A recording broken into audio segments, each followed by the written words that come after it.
Justru kami tersenyum karena keputusan MK tersebut ini mencerminkan bahwa ada berbagai upaya-upaya untuk di daerah khusus ibu kota membuat calon tunggal itu nanti tidak dimungkinkan lagi, dan kami mengucapkan terima kasih suara rakyat didengarkan dan PD Perjuangan akan semakin menyatu dengan rakyat dan akan bisa mengajukan calon sendiri di Jakarta. Mengajukan Anies atau Ya kan calon sendiri bisa mengajukan. Ya nanti kita lihat aspirasi rakyat. Ini kan suatu keputusan yang memberikan angin segar. Sehingga kami langsung berdialog untuk melihat bagaimana harapan-harapan rakyat tersebut. Penetapan Tanggal 27 sampai tanggal 29. Ada yang daftarkan tanggal 27, ada yang didaftarkan tanggal 29. Mas Anies kader dari PDIP. Peluang Mas Anies dengan Pak Hendrar gimana, Pak? Ya namanya peluang kan, setiap orang pemimpin yang mendapatkan apresiasi dari rakyat punya ruang untuk dicalonkan, dan itulah yang akan dicermati oleh PD Perjuangan. Mas Anies lewat akun media sosial juga sudah mengutip Bung Karno, Mas. Baswedan untuk Cagup Jakarta, Mas Hasto. Tunggu tanggal mainnya. Mas Anies tadi lewat akun media sosial juga sudah mengutip kata-kata Bung Karno. Artinya udah ada sinyalmen. Ya Bung Karno kan proklamator bangsa, bapak bangsa. Apalagi di dalam pidato Ibu Mega sebagai inspektur upacara menegaskan Bung Karno ini dalam perspektif geopolitik itu peran kepemimpinannya membebaskan bangsa-bangsa Asia Afrika, terutama bangsa-bangsa Islam. Dan kemudian Bung Karno mendapat gelar pendekar dan pahlawan bangsa Islam. Sehingga inilah yang kemudian Pak Anies memberikan apresiasi. Dan kami terima karena Bung Karno adalah bawa bangsa kita semua. Mas Hasto, ini kan yang mengajukan Partai Gelora sama Partai Buruh. Itu dari DPP PDIP, apakah menyampaikan terima kasih ke kedua partai itu? Ya ini selalu keadilan itu akan mendapatkan jalannya. Dan melalui Partai Gelora, Partai Buruh, kami mengucapkan terima kasih. Mas, akan ada komunikasi lebih lanjut dan lebih intens dengan Pak Anies? Akan lebih lanjut dilakukan komunikasi. Bahkan kemarin Pak Baskara juga sudah melakukan komunikasi. Siap lawan 12 partai, Mas? Kita kan bersama dengan rakyat. Ya, yang kita lawan ini ya mereka ya judi online, ya kita harus lawan. Gembong-gembongnya harus kita lawan. Kami dukung KPK agar bisa menangkap gembong judi online, gembong tambang ilegal, gembong untuk narkoba, gembong untuk kejahatan perbankan. Itu yang kami dukung sepenuhnya. Agar KPK fokus juga pada kasus-kasus besar yang merugikan bangsa dan negara. Mas Hasto, PDIP akan mengumumkan calon yang akan diusung kapan nih? Ya nanti kita umumkan ya. Mas Hasto, kalau calon independen KPUD mengambil langkah untuk mengurangi KPP-nya, bukan PDIP seperti apa? Jadi berpolitik itu atas dasar etika dan moral. Satu saja KTP ada yang dimanipulasi, itu udah pelanggaran etika berat.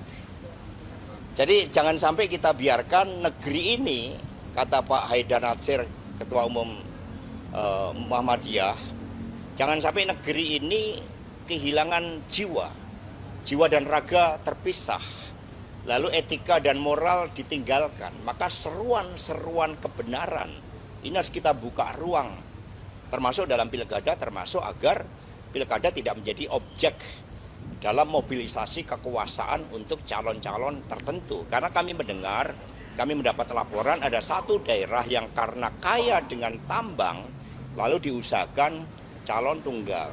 Calon tunggal dari PD Perjuangan juga ada, tetapi ini melalui kerja keras, melalui pengakuan dari rakyat, bukan mobilisasi kekuasaan, bukan menggunakan hukum sebagai alat intimidasi. Mas Hasto, terkait dengan keputusan MK, apakah Bu Mega sudah mengetahui dan bagaimana respon Bu Mega? Kan tadi nggak boleh buat telepon, jadi belum komunikasi. Jadi nanti di pilkada mau Pak Anies atau dari kader PDIP sendiri nih? Ya kita akan dorong calon-calon terbaik yang mampu membangun negara kita melalui pembangunan di daerah, dan itu mendapatkan legitimasi dukungan kuat dari rakyat. Itu sikap dari PD Perjuangan yang sejak dulu kokoh di dalam mengawal jalan kerakyatan ini, sehingga rakyat yang berdaulat untuk menentukan pemimpin, jangan sia-siakan hak rakyat itu hanya karena bansos, hanya karena intimidasi, hanya karena calonnya ini anak si A, anak si B yang merupakan pejabat negara. Tapi gunakan dengan nurani untuk memilih pemimpin yang betul-betul membawa kemajuan daerahnya karena rekam jejaknya yang sangat baik sebagai pemimpin. Bu Mega terhadap Pak Anies itu Kan bagaimana? pendaftaran saat penetapan calon bukan saat pelantikan itu gimana Mas Hasto tanggapannya? Ya itu bagian dari keadilan bahwa usia itu menunjukkan kematangan kepemimpinan seseorang. Tapi pandangan Bu Mega terhadap Pak Anies sendiri itu bagaimana? Pak Anies Baswedan itu putra ya tokoh pahlawan. Ya Pak Baswedan itu beliau juga dikenal perjuangannya di BPUPK. Masa boleh minta tanggapan nggak sih soal 10 senior Golkar ini tekan surat buat mendorong Pak Jokowi jadi ketum Golkar? Saya tanggapannya Pak. Ya itu Tania yang mengusulkan. Oke, makasih. Siap. Mengenai pilkada di wilayah Banten, kemarin Golkar mengatakan kalau mereka bakal mengurungkan pencalonan Airin di wilayah Banten. Apakah PDI juga akan mencabut itu, Pak? Ya itu kewenangan dari Partai Golkar, tapi aspirasi dari rakyat banyak yang membuat deklarasi untuk Airin dan Ade Sumardi. Itu aspirasi yang berkembang dari bawah. Mas Hasto, ini putusan MK juga menyatakan artinya Mas Kaisang juga gagal gitu untuk maju di Pilgub. Saya nggak dengar. Apa? Kalau Mas Kaisang gagal. Gitu. Oh ya, jadi gagal tidaknya itu kan seseorang melalui ujian-ujian sejarah. Jadi melalui gemblengan sejarah. Apakah pemimpin itu punya etika dan moral, punya kemampuan di dalam menjawab suara rakyat, itu bagi PD Perjuangan seperti itu. Karena itulah kami melakukan kaderisasi kepemimpinan. Tidak lanjut dari KPU sendiri harusnya gimana Mas terkait putusan ini? Ya KPU harus tegas, dulu aja ada perubahan MK 90 langsung dirubah dan itu pelanggaran etika berat, apalagi ini masih ada waktu. Jadi KPU ya harus melakukan penyesuaian. Mas Hasto, soalnya Mas pasca reshuffle, apakah PDI berniat untuk menarik menteri-menterinya Mas? Karena kan tersisa 5 nih. Pasca reshuffle kami akan menarik Pak Lauli untuk lebih aktif di dalam memenangkan pilkada, di dalam membangun reformasi sistem hukum kita agar berkeadilan, agar sistem hukum ini betul-betul memastikan bahwa kita adalah negara hukum, bukan negara kekuasaan.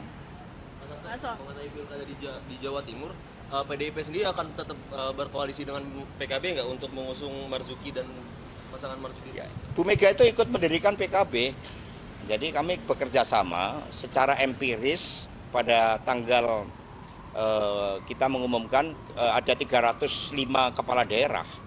Kerjasama PD itu ada dengan Golkar, karena proporsional terbanyak pemenang kedua Golkar. Yang ketiga dengan Gerindra.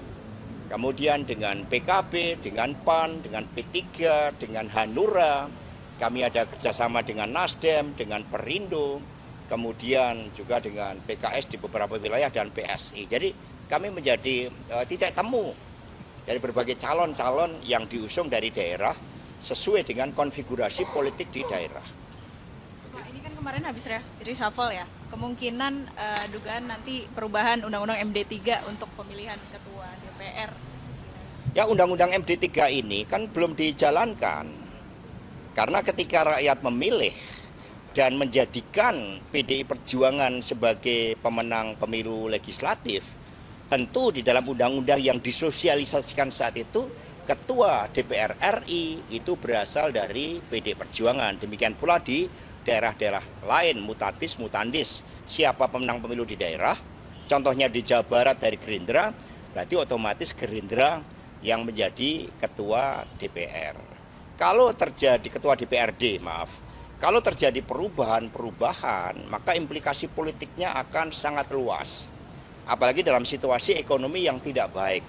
Nanti resiko-resiko politik, resiko hukum, keamanan, resiko ekonomi itu akan terjadi penggumpalan dan itulah yang tidak diinginkan oleh PD Perjuangan. Maka jangan kedepankan ambisi kekuasaan, berpolitik itu taat pada aturan main, dengarkan suara rakyat yang telah memilih di dalam pemilu legislatif.